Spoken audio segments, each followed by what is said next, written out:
George Kilpatrick, Inspiration for the Nation. We are pleased to be joined by actor, writer, producer, Dexter McKinney. He is, of course, a native of the city of Syracuse, but he's busting his acting chops. Currently performing in The Sea Lady at the Metropolitan Playhouse in the Village, playing Harry Chatteras. And we'll talk a little bit about that. But Dexter came to my attention a few years ago. What was the play we did? I got the flyer in front of my head. It was a play. I didn't do the play with you. It was what the football play, the Drafters. Drafters, right? So it was a story about a football player, and it was about a football team and a couple of issues that come up in the football team around gender identity, how we respond to gender-based violence and rape and sexual. So all of that, right? In that little play, and I saw you then. I was like, you can see Dexter had a little something going on back then. And so then we've also seen you in a lot of the City on a Hill. We've seen you in When They See Us and other acting credits. And of course, through my work with Vera House, Dexter starred in a commercial that really highlighted the subtleties of interpersonal relationships, where the person who you love the most, who does the most for you, who is the person who really looks out for you, is also the person that's abusing your mom. And so, Dexter, talk about that, because that got you in a little bit of trouble. Well, it definitely raised some eyebrows, because a lot of people growing up in my neighborhood and just in Syracuse didn't really know I was an actor.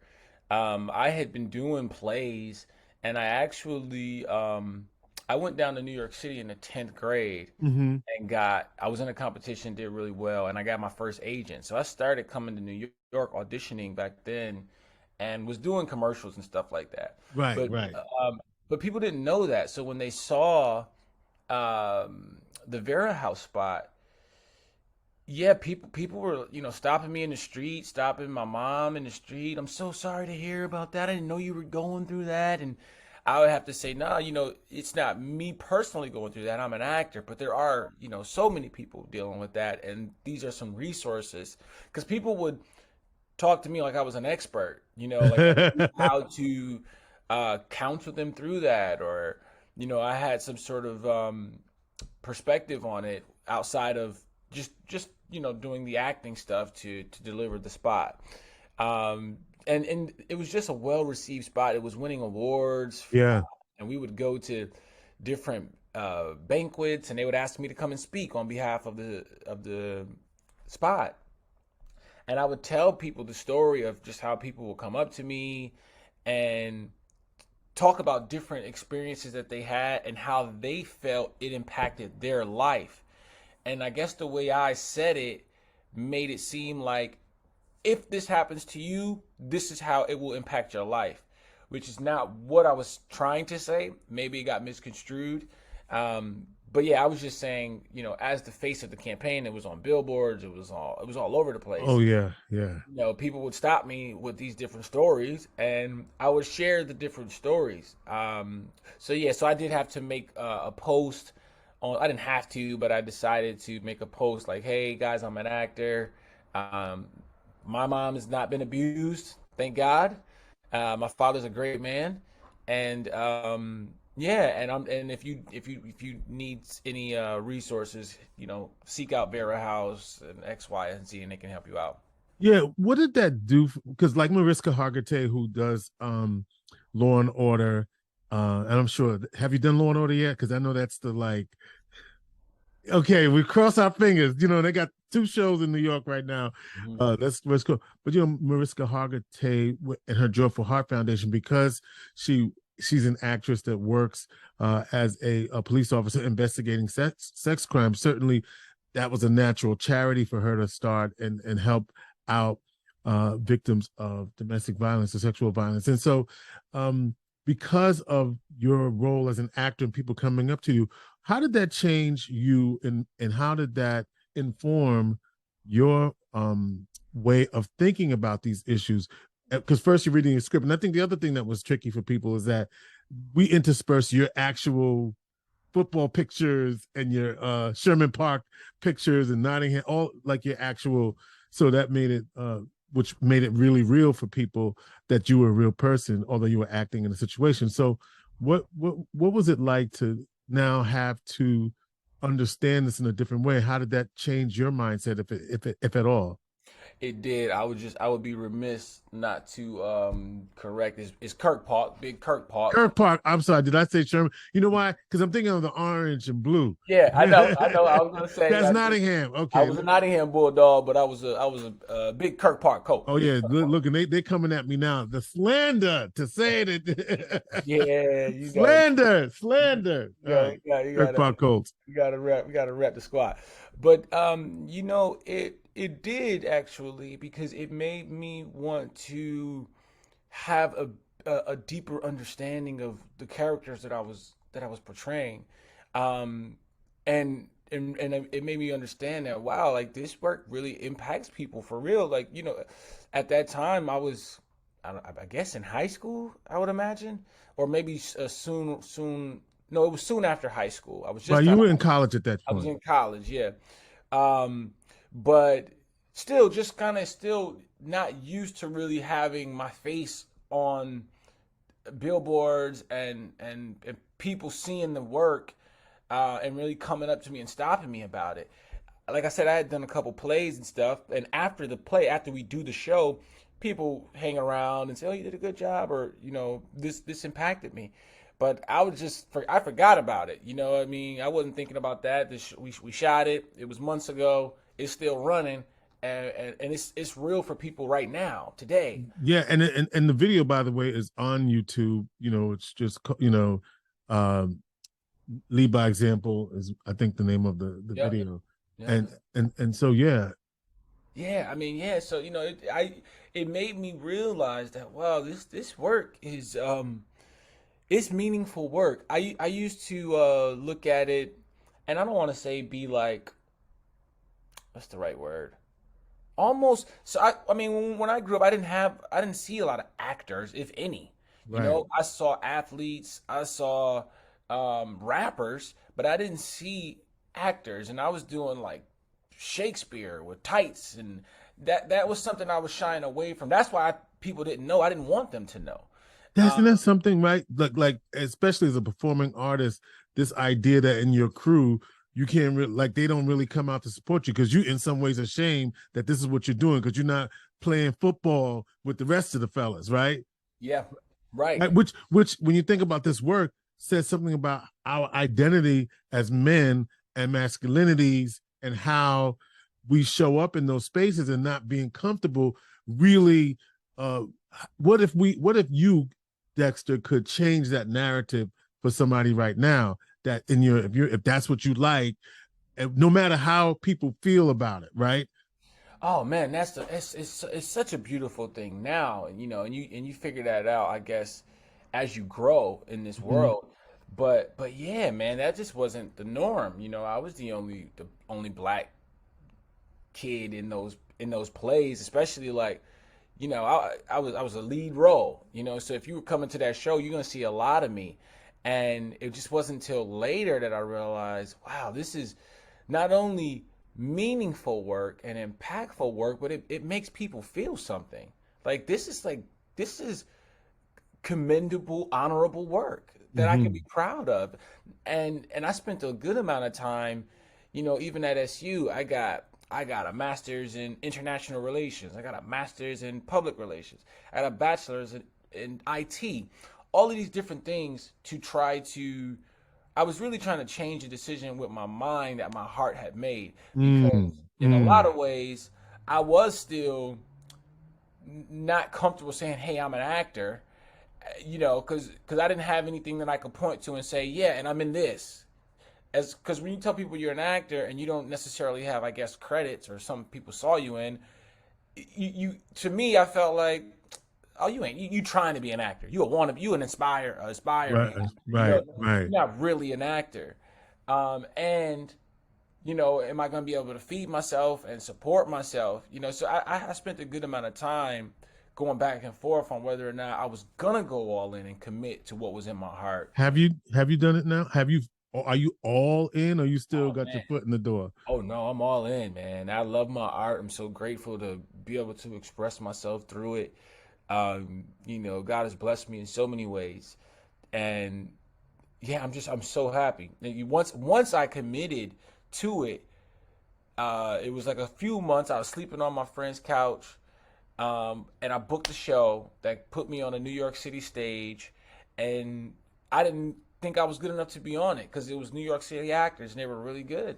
The show did really well, and the New York Times shouted me out like, this guy Dexter is the cast most charismatic actor in a show that you must see, top 5 must see show in the city in New York. Like once I did that, I'm like, okay, I'm on the right path. I've had other little signs along the way, and I try to be tuned into those omens, and I ask for guidance to have the path illuminated for me. And it has been, and it continues to be. So no, I'm very much all in now. But just as a kid, you're not seeing people doing the thing that you want to do, and you're not necessarily seeing a easy path or just like a pretty like, all right, if I work at this, I can eventually get promoted and work my way up. With this, it's like you there is no real way to do it. It's like there's different ways you can go about it, and it might work and it might not, depending on what you want out of it as an actor. But yeah, once I went all in on it, it was just, yeah, I was completely glad that I did. And I realized once you commit to something like that, it's like from a book, The Alchemist. Once you want something with all your heart and you go after it, the whole universe conspires to help you get it. Oh, so I see you dropping a little Will Smith love. The reason why I say that is because Will Smith recommends that book, The Alchemist. He says it's a book that changed his life. How did it change yours? Man, I read that book. It's one of my favorites. A lot of people know about this book, but to me, it was just so cool to watch this guy go after his dreams and be conflicted. Like he had a good life. He was living the life that he enjoyed and he loved. I don't want to ruin the book for anybody, but he was a shepherd, and he loved his flock of sheep, and so he couldn't tend to his flock of sheep and go after his dream. And so through him going after his dream and seeing all and having all these amazing experiences in the process, he realized what his true journey, his true destiny was. But it was just such a beautifully written book of a kid that's just going out and figuring out life and having some fun times along the way. And that's so, as for me as a dreamer, I've always wanted to go to Egypt, and that's a part of the book. But I got to do that. I got to have like little, not little, but goals and dreams. I wanted to get a college education. I got to gain some confidence through having certain dreams and certain goals, figuring out a way to stumble through to get them. And then it was like, okay, well, if I can do that, if I can go to South America for 3 months by myself and survive, on a backpacking trip, I could do anything. I could, You did that. You did I did that. that. I did that. I did. And when you say backtack, by the way, talking to Dexter McKinney, actor, writer, currently starring in The Sea Lady at the Metropolitan Playhouse in the Village. I said the Village, like, no, not the Village of Salve, in the Village, New York City. There you go. There you go. And actually, that's running now through October 30th. So if you are planning a trip to the city, get your tickets and go see Dexter there. And so this idea of going around, what's that mean? So you just you don't have a suitcase, like for real? It's just a backpack? It's a long backpack. It's like, Right. more than half your body. But Yeah. yeah, man, I through Syracuse University, I got to study abroad. I got to intern abroad. And when I was going abroad, I was meeting all these people that were like from Europe and from Australia, that they were really about this backpacking life where they would just be on the road traveling for years at a time. And it was just so foreign to me and just impressive. Like, wow, y'all really out here just going from place to place, bouncing around, staying in hostels, in like dorms of maybe 8 to 10 people, and just waking up and deciding if you want to stay here in Singapore or if you want to keep going and go hit up Bali or Thailand. And I'm just like, wow. So I actually got to intern in Singapore. And so I was out there and people were on that Southeast Asia trail, like for real, for years. And so I was learning about it through those experiences. And I said, all right, I want to do my own trip. I got to study abroad in Madrid. I got to, travel all through college stuff, which is great. But then I wanted to set up my own trip where I book the flights and I decide where I stay and what I do. And to me, that was South America because I was learning my Spanish in Madrid and I wanted to pick up that second language. And it was awesome, man. I got a book, South America on a Shoestring Budget. That's like a popular book people get. And they tell you the paths to go. Like stay at this hostel, not that one. This one's cheaper. This one's better. Eat at this restaurant. Stop at these little cities along the way in Peru. And then when you get to Bolivia, it gives you the rundown. And I looked at the YouTube videos and I did it for 3 months. And really? it was And how did you fund that? You just had the money saved? So after I graduated, the plan was to go to LA and pursue my acting dream. On my way home, because I did my last semester in DC, working for Capitol Hill. I was gonna go into politics. So I was working for Congress, finished the last semester, had to come back to Cuse to graduate. On my way home with a couple of my classmates in the car, I crashed the car and totaled it that my grandmother basically gave me. She gave it to me for like $50. It was right. the newest car I ever had. And because I wasn't used to having new cars, I didn't have full insurance. I was just used to having liability.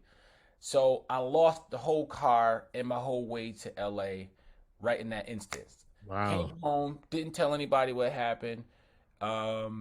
We had my graduation party. My sister could tell something's up with me, but can't quite put her finger on it. And I'm just like, damn, now what I'm gonna do? Met the former county executive, Joni Mahoney. She gave me a job. So I just stayed home with my mom and grandma while I was working there and saving money. My plan was to eventually get to LA. Go back to LA, yeah. But in that process, I'm like, well, I done saved up a couple dollars.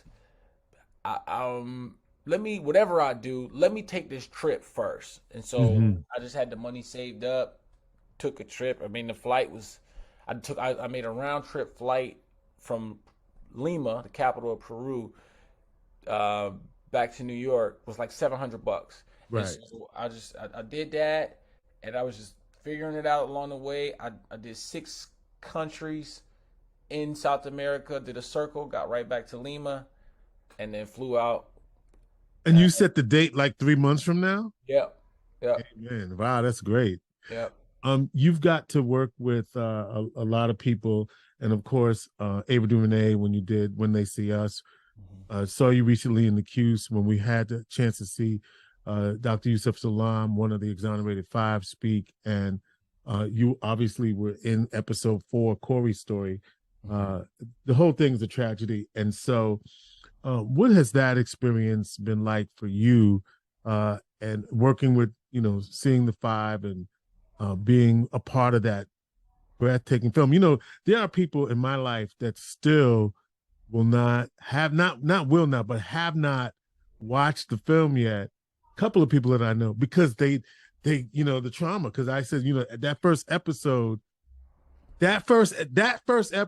you right? Like episode 1 is like, oh my God, right? Yeah. It's episode 1 is tough. And if you're not like trauma informed, that's tough. And so, and then you get through. Not to say that each one of those episodes aren't intense, but just getting through that, right? Yep. So anyway, we've talked before about your experience in Ava DuVernay, but now having the opportunity to come back and introduce Yusuf, what's that full circle experience like for you? Man, it's so interesting because, we were at the Civic Center and that was the stage I walked across as a Nottingham graduate, to get my degree. or my diploma, and then head off to college. So for me to have these Syracuse ties, obviously being from there, but also going to the school, when Kevin Richardson came up, because he wanted to go to Syracuse as a child, and then that dream got derailed. Once that came out in the talk back, When They See Us Now, which Oprah was the interviewer for, Yes. it came out to the public, and people got wind. Oh, he wants to go to Q. So the student body, well, one student in particular, led the charge to get him an honorary degree. They reached out to me, got me involved, and it was like something that had never happened before. So people didn't think it would happen, and it happened. So they flew me up. I got to be a part of that with Kevin Richardson coming up and getting his degree. So now, when this came up, it was just like, man, it was just such a blessing. I always knew that, like, being a part of being from Syracuse and going to Syracuse University would be beneficial for me in a lot of ways, because my father basically told me it would. Right. I wanted to get out of there. I wanted to go to Miami, but the whole thing is just it's a gift that keeps on giving. Being a part of When They See Us, you knew the story. You knew about. I knew the documentary by Ken Burns. Tim Burns, yeah. I watched that too. If you haven't seen that, right. He's you. very, very methodical. Takes you all the way right, and he does a good job. His style is more he narrates. Right. Me and Dr. Salam were talking about this yesterday or the day before. He wanted to make a point to let them tell their story because of how the media had done them up until that point. So it was I just really enjoyed that documentary. But man, it's just like, it's still a dream. It's still almost surreal. Like, I got to go to the Apollo for the premiere, and I remember when I spoke to Ava, Queen Ava, and she was like, I mean, because she's got a lot going on. Right. This was just one of her projects. Right. And so when we were at the after party, I came up to her like, hey, I just wanted to say hi. I don't know if you remember me. She was like, I know you. You're Porter, my character in the show. She said, Dexter. She was like, Dexter, it's my film. I know everything about it. I was like, wow, man. To me, it blew me away because at that time, we only saw the first 2 episodes at the Apollo. They didn't show the whole thing. Right. Premiere. And some of the actors were in there and was like, their part got cut. Right. So imagine that. Like, you go through all of this as an actor. It's tough, man. It's just, and I tell people, because they ask me, should I go into acting? A lot of times I try to talk them out of it, because if I could talk you out of it, you're not going to make it anyway. Because there's a lot of, basically someone told me you audition for a living, and a lot of times it's rejection. And how do you handle that? I mean, it's like, I think like 95% of actors are unemployed. Right. The actors might be like 0.4% of actors out here. And these are like the Viola Davises and the Denzels, them. There's so many actors, like if you just book a commercial, like a national commercial, you're like, that's all we want, because it's like, now I can get health insurance. Right. It's so much rejection. It's so much, we're gonna do this project and you're gonna be the lead guy, and then it falls apart, or you get cut, or I'm hearing you. So 2 things. I want to see you in Power. They ain't got nothing for you in Power. There we go. I keep hearing that. I think Power might be coming. You think so? People keep saying that they need. I see you. There's got to be something. There's so many of them. You could go retro and be in Raising Canaan, or what's the other one? The Power 3. Power Book 2. You got something for you in there. I hope so. I have auditioned actually. Okay. So hopefully something comes up. We'll see. Yeah. No, this is good. But I know that experience. Let's talk about the current play. I don't want to run out of time before we talk about your current play off Broadway. What's it about, and tell me what's going on with it. Well, I mean, I'm super excited about it because it's something that's a little different for me. I know people know about, maybe everybody doesn't know about it, but I got an opportunity, a blessed dream come true to be on Broadway this year for my debut with Skeleton Crew, which is something that I've actually done that play before. So that was a part of the reason I think I got the look to be on Broadway for it. Complete dream come true. It's just that's a little bit more in my wheelhouse, I would say. Theater. Just that piece, Skeleton Crew, Okay. So it's about our folks in Detroit. Yeah. The auto factories shutting down. And, Sure. It's just more in my wheelhouse.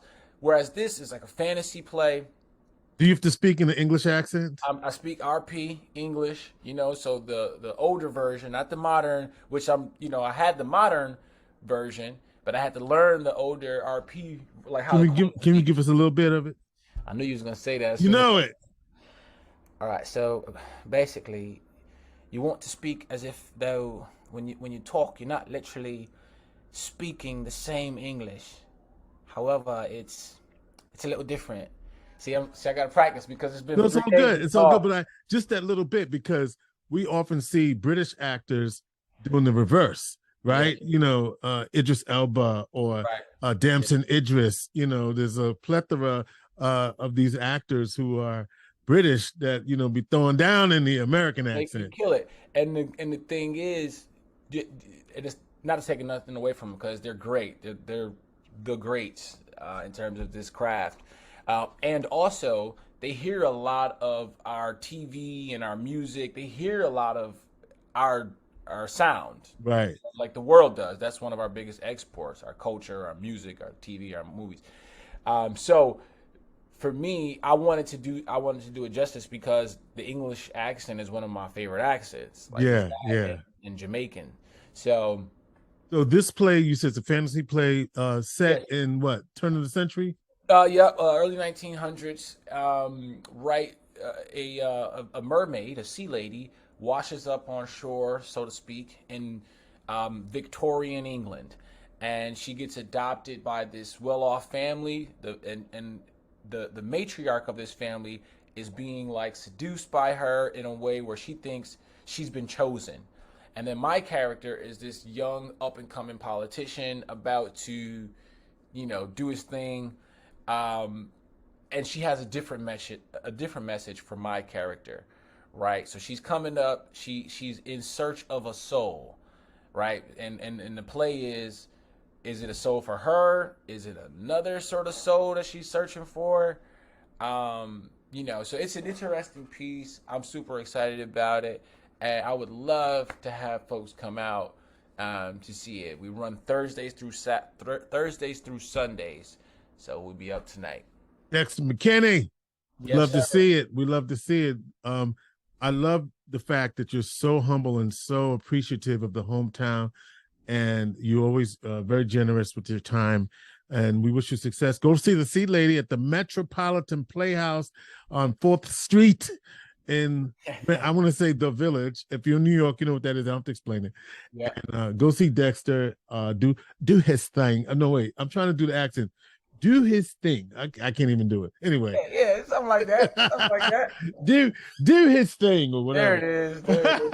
There it is. Dexter McKinney, so glad to see you. Keep up the good work. I appreciate you so much, man. Come back and see us anytime, man. Inspiration for the nation.